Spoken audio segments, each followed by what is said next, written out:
നമസ്തേ.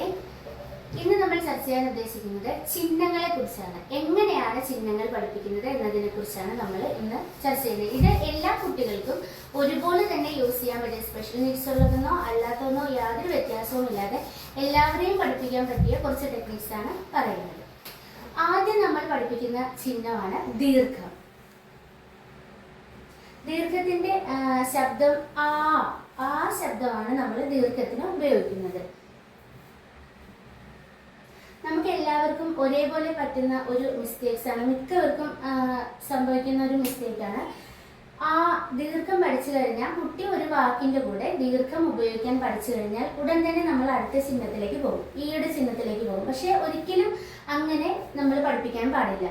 ആ ഒരേ ചിഹ്നം ഓരോ അക്ഷരസ്ഥാനം മാറുന്നതനുസരിച്ചും കുട്ടി അത് ഉപയോഗിക്കാൻ പഠിച്ചാൽ മാത്രമേ അടുത്ത ചിഹ്നത്തിലേക്ക് നമ്മൾ പോകാൻ പാടുള്ളൂ. അപ്പോഴേ കുട്ടി അത് വ്യക്തമായി വായിക്കുന്ന രീതിയിലേക്ക് എത്തുകയുള്ളൂ. ഒരു ഉദാഹരണം പറയുകയാണെങ്കിൽ,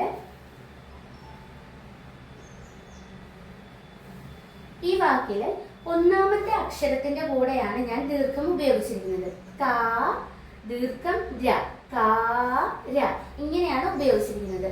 അടുത്തൊരു വാക്ക് പറയുകയാണെങ്കിൽ, ഇവിടെ രണ്ടാമത്തെ അക്ഷരത്തിന്റെ കൂടെയാണ് ദീർഘം ഉപയോഗിച്ചിരിക്കുന്നത്. ഇങ്ങനെ രണ്ട് അക്ഷരസ്ഥാനങ്ങളും മാറ്റി ഉപയോഗിക്കുമ്പോഴും കുട്ടി അതേ ചിഹ്നത്തെ വായിക്കാൻ പഠിച്ചെങ്കിൽ മാത്രമേ അടുത്ത ചിഹ്നത്തിലേക്ക് പോകാൻ പാടുള്ളൂ. ഇതേ രീതിയിൽ ഓരോ ചിഹ്നങ്ങളായിട്ട് പഠിച്ചതിന് ശേഷം നമ്മൾ ബുക്കിൽ നിന്നും പിന്നെ നമ്മൾ അതിന് വെളിയിലേക്ക് വരണം. അതായത് ന്യൂസ് പേപ്പർ, ടെക്സ്റ്റ് ബുക്ക്, ഇതിലൊക്കെ നമ്മൾ ഓരോ ചിഹ്നങ്ങളും കണ്ടെത്തി കണക്ട് ചെയ്ത് വായിക്കാവുന്ന രീതിയിലേക്ക് കുട്ടിയെ എത്തിക്കണം.